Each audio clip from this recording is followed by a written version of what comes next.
I'm your host, Michael Abney, here to guide you on a journey of discovery, transformation, and empowerment. Each week, we bring you inspiring guests, visionaries, thinkers, and doers who are reshaping our understanding of what it means to live consciously. Tune in and prepare to power up your life. This is Empower You podcast. And I am so excited today to introduce you to our guest for the podcast today, Mr. Dana Saperstein. I read your story. You have a podcast called Fear Me Out, which is, I love the play on words there. That's amazing. It was just very, as a matter of fact, and you were just having a conversation, which is what I like to do on my podcast too. So welcome, welcome, welcome. And share with us a little bit about your, where you're at in your world or in your life, and kind of a little bit about your story. Well, thank you, Michael. I again want to tell you how much I appreciate the opportunity. My name is Dana Saperstein. I am 68 years old, and I've lived in many different parts of the world, but the majority of my life has been in Santa Barbara, California, actually.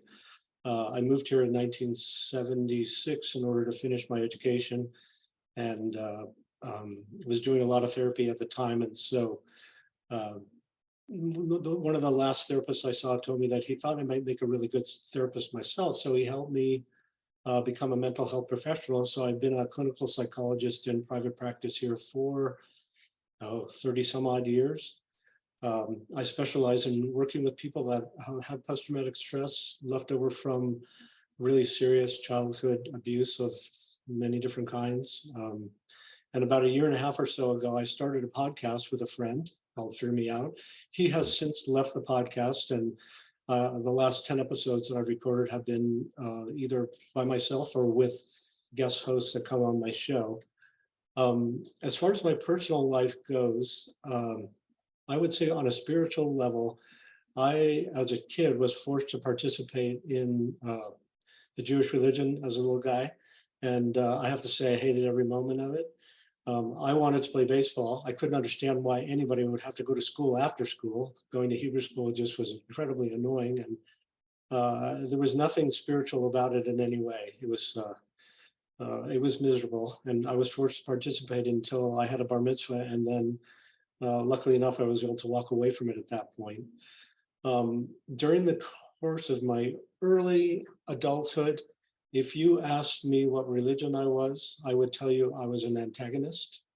I wasn't an atheist or agnostic. I was antagonistic because I had so much resentment left over from, being forced to participate in a situation that was, it was just miserable. I'd go to temple with my dad, and he'd fall asleep and start snoring, and everybody in the temple would look at him, and I was just, it was more embarrassing and boring than anything else. So for the longest time, I didn't really consider spirituality or having any sort of religious affiliation as being important in life. I got married, had a couple kids, and when I was, 35, I started having really intense nightmares, night after night. And it was the same dream every night. I would wake up screaming and kicking, and my wife was really scared because I clearly had sort of lost control of myself at nighttime. And this was after I'd already had at least a decade of really intense therapy, and I kind of figured that I'd taken care of, excuse me, everything that needed attention in my psyche. But this dream was haunting me, and in the dream, I was being chased around in a hospital with a man with a syringe trying to get me. And just before he was going to get me, I would wake up in a complete, drenched in sweat, hyperventilating. And I, for the life of me, couldn't figure out what the heck was going on. I went back and saw the therapist that I had seen before to ask him, what he thought might be happening, that I would have such a series of really, horrible nightmares. And he couldn't answer the question for me. He said, look, we've looked at your life under a microscope, and there's nothing that I could imagine that might be haunting you. So I kind of went on with my life a bit. And toward the end of the year, I made a new acquaintance at the office complex I was working in. And he said, I want you to come over to my house for New Year's Eve with your wife and your kids. because there's somebody there I want you to meet. So I went to his house, and about 10 minutes later, I was sitting on the sofa, and a woman came in with her friend, and she sat down next to me. And I'd never met this woman before. I knew nothing about her in any way, shape, or form.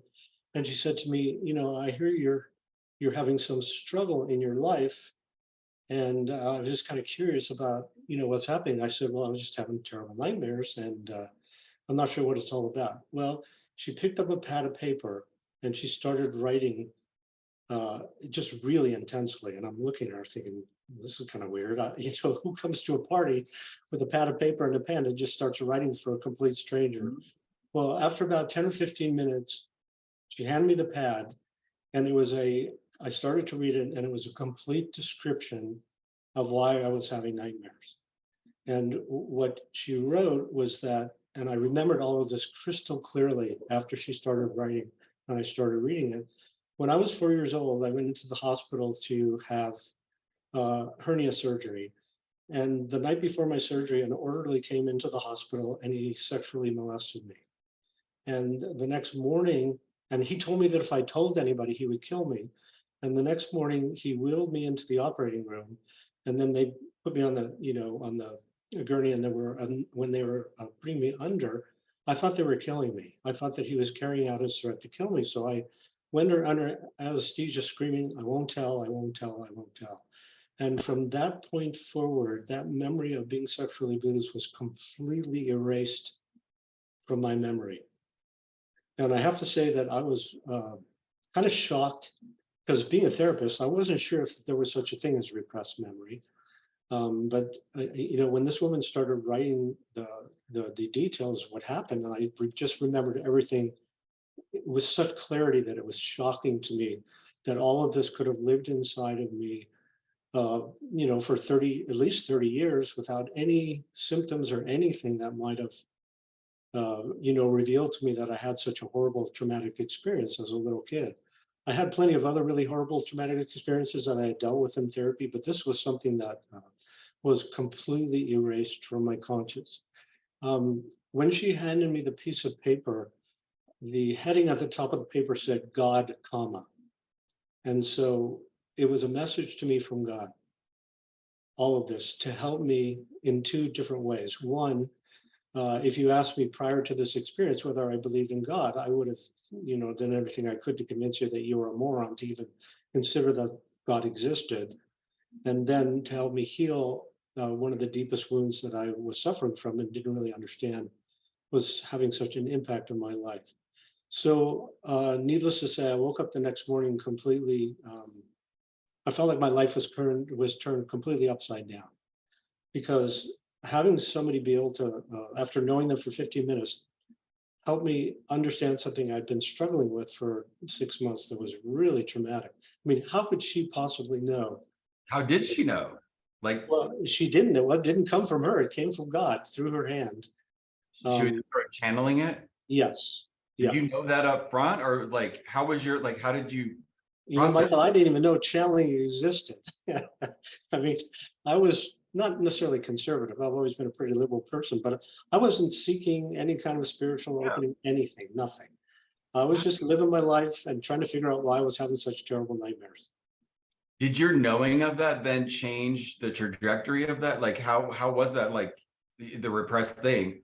Like how was that? Like when that happened, Well, when that released? obviously, it was insanely emotional. I was beside myself, crying, and all of the feelings that had been buried inside of me came forward. Um, and the next morning when I woke up, we were there for pretty much most of the night, but I got a little bit of sleep. I woke up the next morning and I thought, oh my God, number one, God is real, because I'm a hard sell. But when something like that happens so dramatically, even me in my cynical, non-believing state, I just couldn't deny that God existed, because I was given such an incredibly amazing experience. So I was able to heal something really traumatic, but it also opened me to the notion that there is such a thing as God. And uh, I've never been so long in my entire life in terms of rejecting the idea that there is a spiritual life to be had. So I started meeting with a woman that wrote for me on a fairly regular basis. And all the questions I'd ever had about almost anything that I had wondered about, especially on a spiritual level, she was able to write the answers to me for me, which was fairly dramatic. Um, so meeting her changed my life. Uh, Meeting me changed her life because she ended up marrying my brother. So now she's actually my Stop it. sister-in-law. Stop Yeah, it. I swear to God. So it was a confluence of all kinds of different amazing circumstances. And I would say about 6 months after we started working together, um, I went to sleep one night feeling incredibly scared about about the commitment that I'd made to God in Mhm. that way. I felt really, really uncertain, Michael. I was really scared. In the middle of the night, I had a dream, and I'm not sure if it was a dream or what it was, but all I know is that I was in the house that I lived in when I was in high school, but obviously I hadn't lived in that house for, I don't know, over 20 years. And there was a knock at the door, and I opened the door, and God was standing there. And God said to me, I'm here to answer your questions. And God made it really clear to me that God is not a person, but had to show up in human form so we could have a conversation. So I Yeah. understood again that God is not a man or a woman, but you can't talk to nothing in front of you. So in this dream, God Mhm. said, I know that you went to sleep tonight feeling really scared and uncertain about my relationship with you. And so I'm going to give you the information you need in order to move forward in your life. And I said, okay, God, that sounds pretty wonderful. And I said, okay, go ahead. And God, the first thing that God said to me in the dream was that God is love, and that if I ever am feeling lonely or the need to feel love and connection, all I got to do is open my heart to God, because God is always there. And the only time that people don't feel God's presence is if they turn away from God, because God never turns away from anybody. Now, I will say using the term God is sometimes a loaded term because it's so related to religion. To me, God and religion are separate things altogether. Yeah, So it's it's like everybody's perception of like, because my right, guides say, to name the thing, the God thing, to name it is right, then you're not, it's not that. Like it right, stops being that, right? So right, it's that little space. I totally get what you're talking about. But I thank you for adding that in, that is whatever our perception is right, of that thing, then that's what that is. But that doesn't mean that right, that's your perception or my perception. We all have that. And it's an amazing conversation to have right. once we get past the trigger points of the being right part about things. Right. Well, So and I just wanted to acknowledge that. I always tell people that it's my version of God, that it's Yeah. not God, it's my version. Yeah. Okay, so the first thing that God tells me is that love is always available to me. And I thought, that is really sweet. I really appreciate that. Is there more?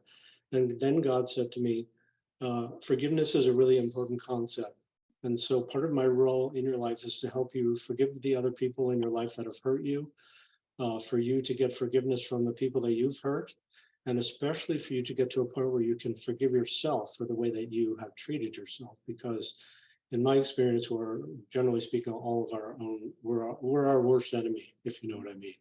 Yeah. Nobody's harder on us than we are ourselves. Yeah. So, 100%. so part of the message that God gave me is that it's really important to work on forgiveness in all the different aspects of our life. So I thought, "Hmm, that sounds good to me. I can handle that." And then I said, is there anything else? And God said, yeah, there's one more thing. And that is that you have chosen to be of service and to help people. So you just need to know that I'm always with you, and that you don't need to be afraid of the pain that people will bring into your life, because you don't have to manage the pain. You're the human representative of the healing process, and I, God, will handle the pain. So you don't ever have to be concerned about what you need in order to help the people that come to see you. And I just thought, oh my God, what an incredible gift, right? Uh, Yeah. that God was always with me, and whatever I needed was going to be provided to me in that moment, and I didn't need to be concerned about anything other than just being present to the people that come to see me, so that they can feel what Dana's version of love is like. So I said, hey, God, is there anything else? And God said, no, that's pretty much it for now. So I woke up from that dream, and I'm not even sure if I was dreaming, and then I heard the most incredible music in my head that I've ever heard in my entire life. I've never heard that kind of music before or since. And I sat there listening to this music for, I don't know, maybe a minute or two. And then I thought to myself, oh my God, what is that? And the message I got is that that's what the angels sound like when they're singing in heaven. So I will tell you that after that experience, I was floating for months afterwards because it was such an incredible affirmation that my faith was well placed.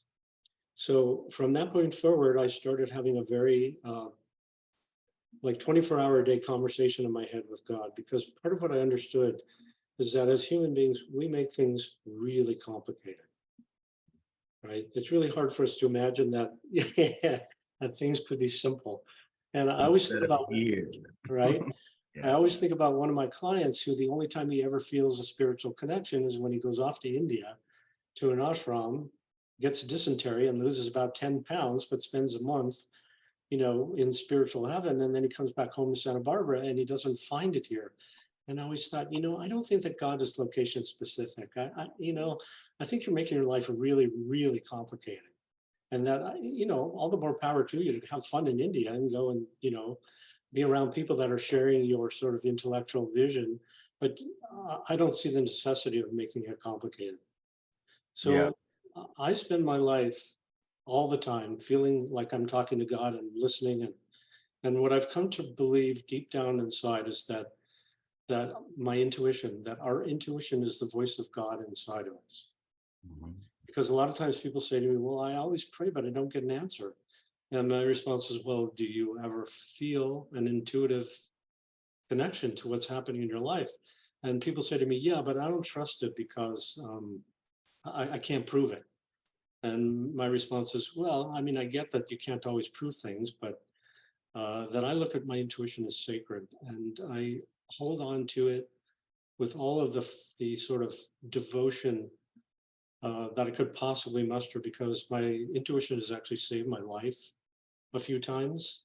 And it's certainly present every day when I'm working with my clients. And uh, if you knew my life, you would say that I probably have one of the best lives a person could ever live. I have a wife that I've been with since I've known for 50 years. I have two adult children and a couple of grandchildren, tons of friends, a really successful business, and I really want for nothing. I've had a lot of physical issues that I've had to deal with, but even in the face of all of this, the things I've had to deal with, God has kept me alive in my process of listening. I don't know if you want to hear a story that goes along those lines, or do you have any questions at this moment? Um, well, you're sharing thank you for sharing your experience of Okay. that. It really I never really kind of know where these conversations are going to go, but Uh-huh. Yeah. um, the two questions that I have, or a question I have, and I'll share an experience that's related. It's because it's all about the healing part, right? So you mentioned that a couple of times, Yes. and I'm just curious, from your clinical psychologist point of view, Uh-huh. Yes. what's healing really mean to you? Well, I will tell you that I'm not a normal therapist in that I do not diagnose people and then come up with a treatment plan in order to help the people that come to see me. Because all the people that come to see me already feel bad enough about themselves. Else, why would they call me and ask for help? And so I feel like if I diagnose somebody and then come up with a treatment plan, I'm agreeing with them that something's wrong with them. So, Okay. so part of what I have come to understand is that whatever symptoms a person has is a form of communication. And your symptoms are a way of telling me in a lot of different ways what's happening on a deeper level. So my focus is not on helping people resolve their symptoms, because the symptoms resolve themselves when you deal with the feelings of that accompany underlying trauma. Because when you're being traumatized, you don't feel what's happening to you at that time. You go into an altered state in order to cope, and the feelings get stored inside your body.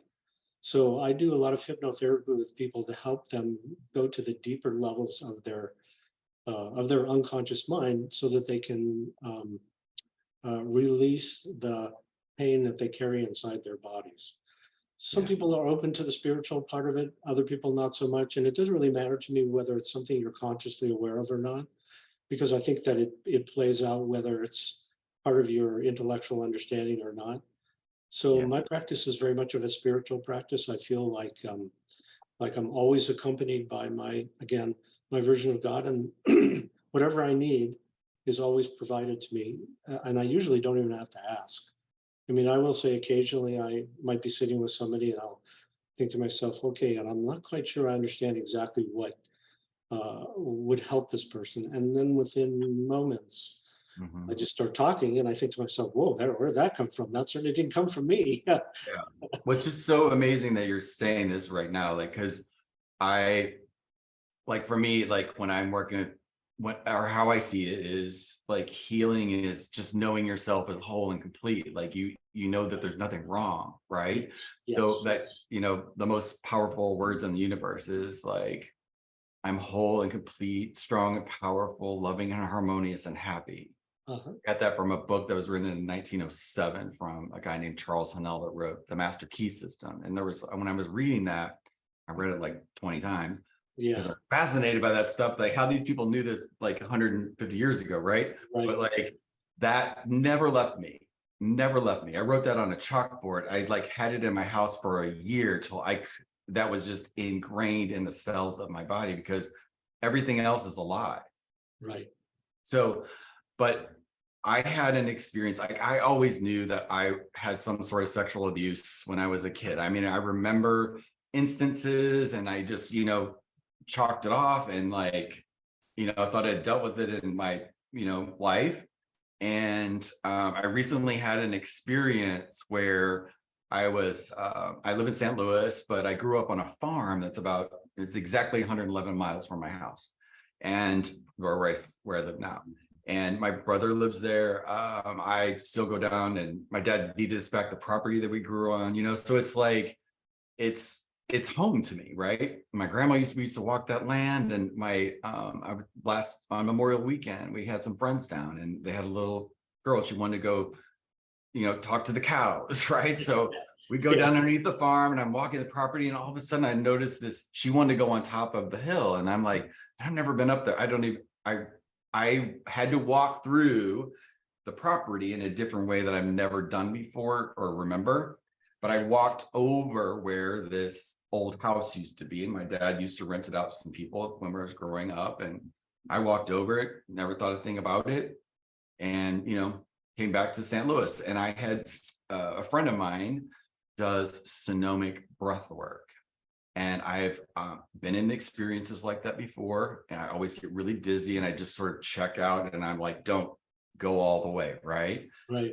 And I was in an experience in a master class a month or two ago, and the instructor says that he acknowledged that. He's like, that's your ego not wanting you to know what's on the other side of this experience. Just power it out. And I'm like, oh, powered out. Here we go. So I Okay. had this experience where I kind of like went, back, and I could see my high self talking to my body. And different ailments or different things that I had was like addressing those. And I was just watching this experience. I'm like, wow, this is really amazing. I've got a friend that does this for a living. I'm going to call her and I'm going to have my own little. So I set it up. And that was the Tuesday after I got back from Memorial Day. She comes over and I'm having this experience. And all of a sudden, like what you said in the body, I saw what happened to me when I was a little kid in Oh, that house. wow. That lady did, and the experience, and I saw myself frozen there. And I knew that was a frozen part in my body. And like that came out then. And man, that has changed my life. Like Oh, absolutely. how, like, you don't realize how many people have had this freaking experience, and like I grew up at like I'm a Generation X guy, like we didn't there was none of that stuff when I was growing up, like talking about things or your feelings or anything like that. So Right. it's like I walked around my whole life with this crap inside my body, and I've done all of the work. I've done work for since the 2000s on myself, and that never ever came up. But Yeah. about 6 months ago, I've been a year in this process of developing this business, and I knew something was in my way of like connecting with people. And Right. a couple of weeks before this all happened, I was walking and I just had this moment. I'm like, this has got to go. Like, I've got to break out of this. I can't be here no more. I can't be on this side of whatever this is. Like, it's go time. And Right. then the sequence of events, and here you are talking about this, and I just like, mm, this is on purpose. This is just like, I think the ability to actually speak it out loud and talk about it is super, super, super important. Right. Because I know there's a ton of modalities, and the universe will always give you exactly what you need to have that happen. My friend's daughter, that like making me walk right over where this house was, and Right. that's what came through whenever I was doing the work, that I had brought him with me, and like it just needed to be resolved. And then after that experience, everything starts to like fly, and people are like, I know something shifted then, right? So do you have Yes. that experience with people that you work with after that's released? Like, i just I think there's a space where we can heal from that, and like that just be something that happened, and we're like evolved from it, not having to carry it with us to the grave, right? Like, I don't Oh, it's really important to break the what's cycle. your That's thoughts for on sure. that? What's your thoughts on that? Well, I think that again, it's really, really important to break the cycle, because if you carry abuse inside of you and you're not aware of it, or you're denying it or trying to push it away, oftentimes, if you have a family, that family ends up getting, uh, the stuff just carries on, because both of my parents were sexually abused as kids. So it doesn't surprise me that, again, when I look back and realize that it happened to me. So again, once people feel safe enough to go deeply enough to, really let themselves feel what their body is trying to tell them, the healing is really exponential. It's much, much more effective than just doing regular talk therapy. Not that that's not helpful, but I mean, the reason I started my podcast is because I can only see a certain number of people Mhm. in my world, and I wanted. I mean, I've probably interviewed about 60 different people that talk about how they came to terms with their post-traumatic stress and how they got to a place where they're living a good life. And it's every imaginable type of person, age, gender, whatever, sexual preference, whatever it might be. I just think it's really important, like you're saying, to bring this out in the open and for Yeah, people to because learn. even talking about the symptoms, like the things that our mind will check off as like it's not this thing, right? Or I had no idea the connection to it. But Yeah. like, you probably know, like the continent. I had like brain fog. It was really hard for me to focus on anything. I always had this little sense of something's going to happen, right? Like in the back of my body, this little buzzing thing, Yes. Yes. and I never really was into drugs or anything like that, or alcohol, but I abused myself in other ways, like working a lot or not taking Sure. care of myself, or getting overweight, because I was like 40 pounds heavier than I am now. But like, that journey started like in the early, right after, actually 2014 is when the shit hit the fan, and I was diagnosed with a couple of things that can kill you, right? And Right. nobody knew what was going on. I had all these weird skin conditions. So it was like that, um, having doctors tell you all of that stuff clicks something, or it does for me. And I'm like, no, no, no, no, no, not going down that way, not going down that way. And it causes shift. So like those things, I'm grateful for that, because now I'm super healthy, and I work out, and like I love moving in my body. If like, I don't feel 58, like I feel 27, like my Right. energy of how I take care of it. So, but it still shows up in like how you allow people to treat you around, like when are people around you, how they treat you or how you allow it to happen. Like there's Uh-huh. just certain things. What do you see as like symptoms or something somebody listening to this could go, oh wow, I have that pattern too. Like just for this to bring more awareness to Right. this subject. So it could start somebody asking a question, like for me, I had to go, this can't be like this anymore. Like you got to get to that hell no spot before anything really shifts or changes.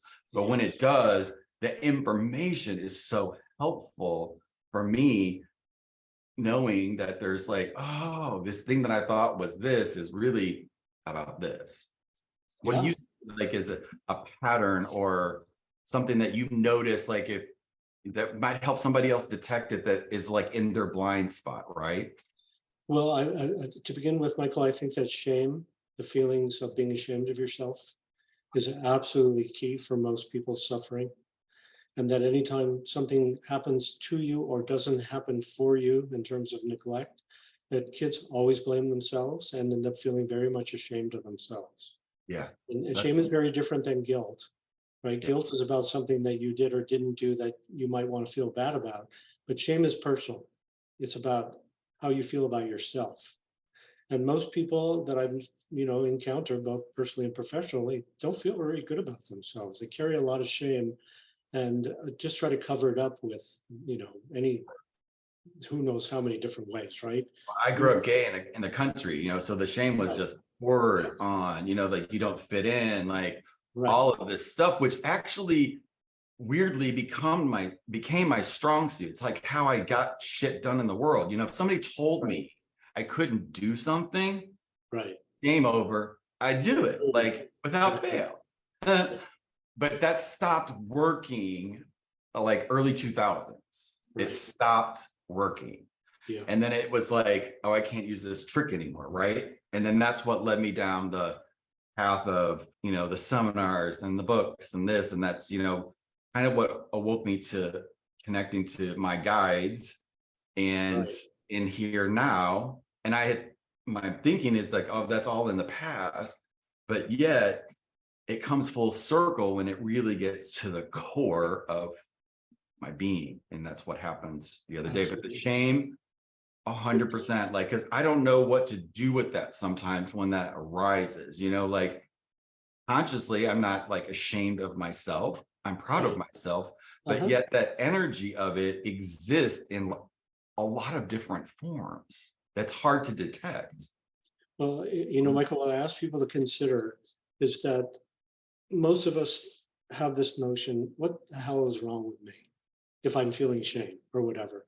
And Mhm. what I ask people to consider is maybe that's not the kindest way to help yourself. Maybe if you're become curious, like, okay, why am I feeling so ashamed of myself right now? Not what the hell is wrong with me, but why am I feeling this way? What's happening that is triggering those feelings? Because those feelings are associated with trauma most of the time, either major or minor. And that if you're willing to wonder as opposed to jumping right into self-loathing, um, I think that that generally speaking, the world cooperates with our intention. So if you intend to heal and you intend to learn about yourself and you intend to pursue your evolutionary path, that the world conspires to help you. Just Mhm. like if you're self-destructive, it also the world seems to help with that too. 100%. So a lot of it has to do with being curious. It's funny that we're having this conversation. I will say to you, just a few hours ago, I was having a conversation with a young woman that I've been seeing for probably close to a year. And she's struggling with marijuana and food, has a hard time eating and feels the need to be high a lot of the time. And naturally, most people, like she focuses on her symptoms. And I said to her, well, today maybe there's more to all of your symptoms than that you've allowed yourself to really recognize. And she started crying and she said to me, I've been really ashamed to tell you something from the moment I met you that I think might be helpful. She said that when I was like 8 or 9 years old, I was obsessed with having sex with random people. And I feel like such a dirty, awful, slimy person that as an 8 or 9 year old, that I would just couldn't control my thoughts about sex. And I felt so sad for this young woman because that's not a normal obsession for an 8 or 9 year old, right? It's just not something that happens to most children unless they have had something happen to them that they blame themselves for and have taken responsibility for in a very self-loathing way. And as we were talking about this, she started to really understand that maybe there was something to her needing to wonder why she had that symptom as a little kid, as opposed to just thinking she was a dirty little girl and was pathetic and didn't deserve to be loved and cared for. So that's kind of an example of, I know it's a rather extreme example, but your symptoms don't happen for no reason at all, right? They're always there to help you learn something about yourself. If you're willing to step away from what's wrong with me to what is my body trying to tell me, it can certainly lead you toward a healing path that's much more likely to bear fruit than if you just stick with, the self-loathing. 100%. But even the awareness that that's even a space, like for a lot of people, is never even going to hit as even a pop of like space in between that thought and Right. that reaction, right? So that's like the base for me. That's the basis of addiction, is like not being able to have another thought besides do this action. Right. Like it's I follow this guy on YouTube. His name's Dan Coe, and he had this like analogy of like the thoughts being the conveyor belt, right? Uh-huh. And it's like, just step away from the conveyor belt for just a little bit Yeah. so that you can create some space so you have some different possibilities. Because when you're close to it, you're a rat on a wheel. You cannot get off of that. But for me, I don't know any other way than becoming aware of it. And I don't know any way of bringing awareness and to have a different type of conversation that's deeper than the surface level conversations that human beings have. And now with the advent of social media, that's flown out the window because most people they're just like this all day, right? Like they don't. It's another addiction to take It's you a away, total addiction, right? takes you away from how you feel about yourself. Yeah. And So it's most, like when that's happening and you can become aware that there's a rolling pattern. yes, that you're doing And you're everything you can listening to to avoid how this, you feel about yourself. let this be the bell, because you can't Yes. unding it. You cannot unding a bell. Ding. Right. So it's like, let that be the thing that causes that like moment. It just takes one moment of that space to crack open the entire egg, right? So I feel really, this is a really powerful conversation, by the way. Wow. Normally I don't get involved like this, but it's exactly what's happening. So I try to stay in the moment of it. So let me just kind of get my energy back here. Okay. Do you mind I if know that I'm on a healing process. I feel so much of that has healed okay. in a short amount of time because I'm always aware of that now. I also realized how much of my identity was connected to that, even though I wasn't aware of it, how much my identity, because like I'm also a real estate broker and I do Okay. love that, but like my passion is this and working with people and my, creating products that help people accelerate their evolution, really. So like that having that, building all of that out and switching gears, it's just really weird at this stage of the game. Most of my friends and peers are retiring. And I'm like, yeah, I don't, for what? To go sit and wait? Like, no, I feel writing an entire, like the best chapter of my life is still ahead of me. Right. Right. So Sure. I can't go down that. So there's been this huge like separation and aha about it's okay to keep creating and keep following my own guidance, my own intuition, Yes. as you have it, because I love that connection. If I didn't have that right now, like, I can't imagine being on this planet right now, not being connected to the inside of myself and Well, I think trying to find that happiness outside is just an endless game that just never ends well, right? Yes. And So it's really what you're talking about is really important. I think that one of the biggest questions people have is how do you tell the difference between my fear reaction and my intuition? how Because is a how lot of times do you people define that? mistake. I'm sorry. How do you define that for folks? Well, I will tell you that the way that I go about doing it, again, is by keeping it simple. Um, I'll give you an example. About 2 or 3 months ago, I had a cat that was quite ill, and I could tell that it was time, conceivably, to put the cat down. And I was brokenhearted because I love my animals, and but in the morning I go for a walk every morning in this beautiful park along the ocean, and so I thought to myself, okay, I'm going to talk to God while I'm on my walk to make sure that I'm not putting little Ben down before it's time, because I am afraid to make a mistake, right? So I'm walking in the park and I'm listening to Sting, and the song that comes on is "Free, Free, Set Them Free." And I say to God, okay, God, I really need some help figuring out whether it's time for Ben to go. And I looked down, and I swear to you, on the sidewalk was a chalk drawing of a clock, and above the clock it said it's time. So not only was I listening to Sting telling me to set my cat free, I got as a direct message as you could ever get right below my feet at a chalk drawing of a clock that said it's time. So again, when you have Pretty experiences like specific. that, it can't get any more specific. You know, even though that was an incredibly sad moment, I went home and said to my wife, okay, it's time. I'm not afraid anymore, because I got the message I needed in order to, you know, this was life and death of an animal that I loved. Of course, I was totally heartbroken, but I wasn't scared that I was making a mistake. And I can't even tell you how many experiences I've had in my life on an ongoing basis. Once I surrendered again to my version of God, and you can call it higher self or whatever you want to call it, doesn't matter Yeah, to me. yeah. I just use that term because it wasn't, it's not something I find offensive. I can give you another real quick example. Yes, please. When I was 45, super active surfer, and I used to meet all my friends on Wednesday morning to go surfing together. And I got to the beach one day, one January, beautiful January morning, and I got there before they did, and there was nobody in the water, and the waves are perfect. Now, I don't know how much you guys know about surfing, but perfect waves with nobody around is like being given pure grade heroin for free.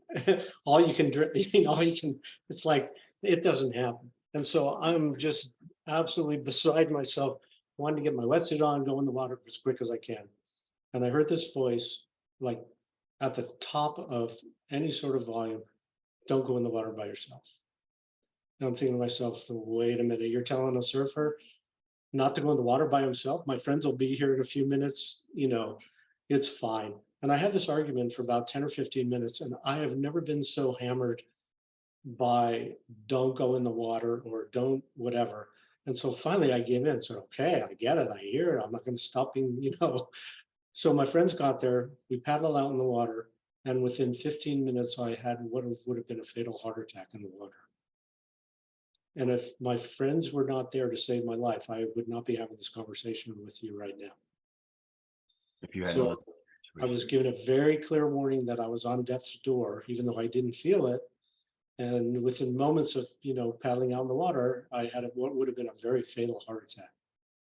So Mhm. I have experiences both in very positive and kind of scary ways that daily confirm that my belief is well placed, and looking at my intuition as being sacred is the key to a life of being of service and having lots of joy. And nobody gets a life without pain. I'm not expecting that, but I feel like I'm more well equipped to deal with the downs than I would be if I was doing it by myself. How do you have a practice that you keep your connection to yourself? Like, because I use meditation and Mhm. I actively when I'm coaching folks, I'm like, you like if you want something to continue, acknowledge it. Acknowledge it is like Uh-huh. pouring gasoline on it. It Yes, just causes it to expand. So if you want something that's like you're saying to the universe, I see you. right. So like I use meditation and I have a morning practice that like Uh-huh. that's a non-negotiable part of my world of life. I don't care what I'm doing. It has to happen at the beginning or I feel sick all day. So it's just not going to happen. So how do you keep that connection to your intuition super sharp so that you hear those messages before you get in the water, right? Uh-huh. Um, I'm going to make fun of myself for a moment. I Okay. believe I'm a very simple-minded person. And so I keep it really simple. It is purely a dialogue, sometimes conscious and sometimes not. But I just talk to God all the time. I don't feel like I need to meditate or do anything other than keep the conversation going all the time. I Okay. want it to be super simple. Maybe I'm lazy, who knows? But I just feel like once you are willing to accept that it's there and that you embrace it wholeheartedly, you don't have to do anything unless it feels important to you. Yeah. So I just go through my life. I mean, when I walk up my stairs to my office, I look out the window and see the beautiful ocean, and I have all these heart rocks that I've collected from the beach, and I think, okay, God, here we go. I'm ready for action. But it's nothing more really, truly than just keeping the dialogue going all the time. I don't care if I'm awake or asleep or whatever it is. I just believe that it's there, and so I don't have to really do anything to in quotes practice, because I just accept that it's as simple as you can allow it to be. Yeah. And that's probably going to be for anybody to find their own little crack, because that's Yeah, actually what I do when I meditate is I'm in direct communication. Like I look forward to it. Like it's like sure. a little meeting with myself every day, Yeah. So sometimes I'll think I have something planned, right? Uh-huh. Yes. It's like, no, we want you to do this today, or I have this just thing that lights me up. In Uh-huh. fact, we're sitting inside of a context that just happened to me just about 4 or 5 days ago when I had this aha, and I was like, Uh-huh. wait a minute, I'm going to hear like my coach is like, start your podcast thingy back up and like, go. And I'm like, wait a minute, I've been studying this crap for a year. I can put it together a funnel in like 2 seconds. I can do this. I can automate this thing. Uh-huh. And like within 48 hours have all these like amazing things lined up for the next couple of months. That's literally changed how I am. Like Uh-huh. I brought joy back into my life because I enjoy doing this. Right. But back when I was doing it before, we would go to a studio. It was a Uh-huh. thing. People had to come meet. And it's like Right. with technology today, and plus people want to see visuals, Right. like it's all right here. I got the studio, like let's Uh-huh. rock. And here you are showed up. And like I'm just elated that I got to have this amazing conversation with you today. I know that I know people are going to listen to this. I know it's going to ring a lot of bells and Okay. like, Can I help say one people thing? Can I, know themselves as whole and complete. Yeah. do you mind if I say just one last thing? Absolutely. I also want to get your like takeaways from the conversation today, like where you were like at the Okay.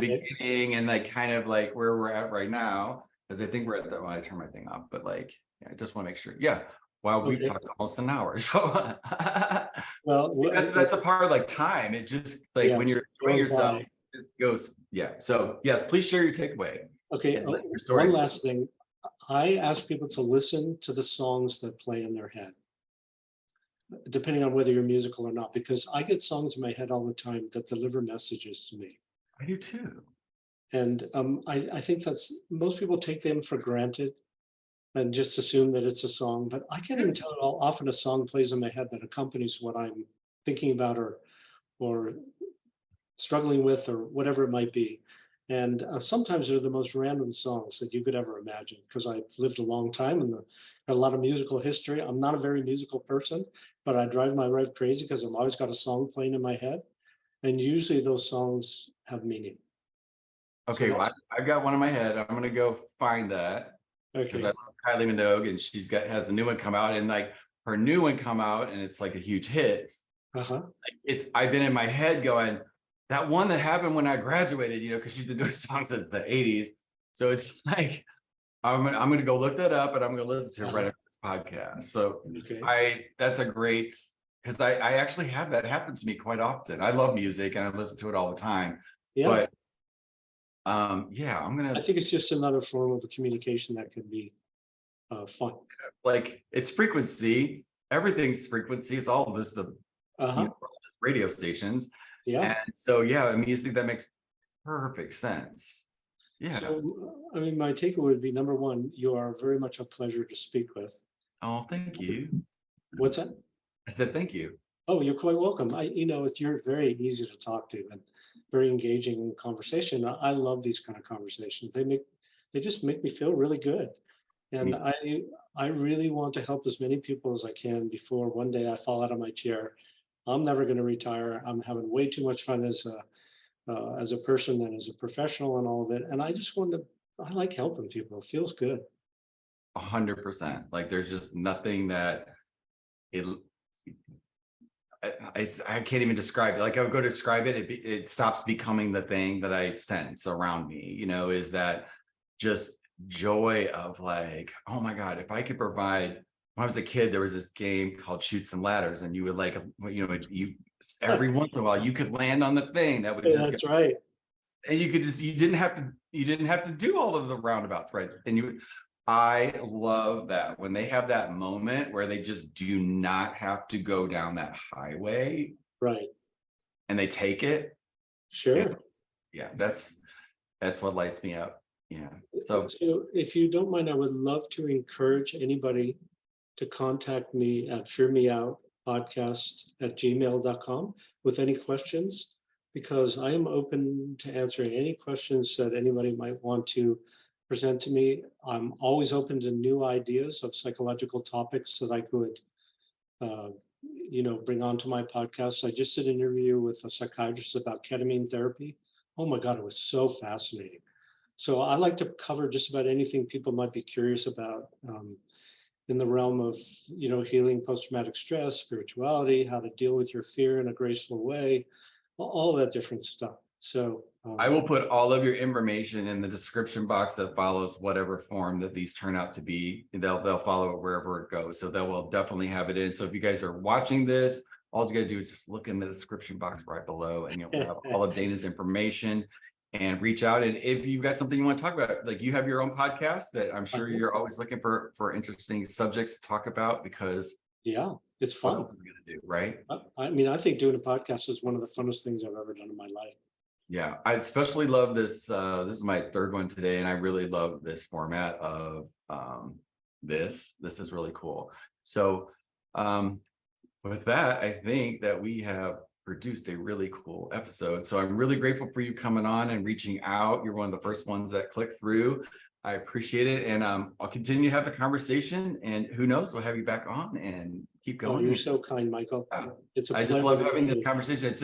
It makes such a difference, in my world, everybody's always like some sort of version of, oh, where do you get certified or this or that? And I'm just like, yeah. So yeah, I hate to point out the obvious, but that's I Yeah, deal let's with keep it the simple. now. Everything that I have is access in the now. Yes. If Well, it's not, thank you for doing what you're doing also, because as we all know, the world needs as much help as we can give it. And it's nice just to hear positive rather than just being filled with fear. even when we're talking about deep subjects like we talked about today, that's Right. still it's part of the journey. And it's not Absolutely. something to be excluded as something's bad. It's part of like what makes us who we are. I would not be who I am today unless everything happened in my life exactly the way that it happened. Period. I couldn't agree with you more. So now maintaining that sometimes is a little tricky, but like that's the point of having like people in our lives and people we can listen to. And like I literally I only have on people I follow, we're in alignment. I just don't allow the riffraff to be around me. And it just makes such an amazing difference in my life. And I just want people to find that, inner equilibrium, if you will. I'm a Libra, so everything can be balanced. So like find that for themselves in their own life. And that's a win. So yeah. So thank you again so much. It's been so fascinating. My pleasure. Anytime. But I will get all of that out. Everybody listening today, I hope you guys got like phenomenal value out of this. Any questions, just leave us a comment below and we'll get back to you. Just have a blessed day, and thank you for watching Empower You Podcast. Have an amazing day.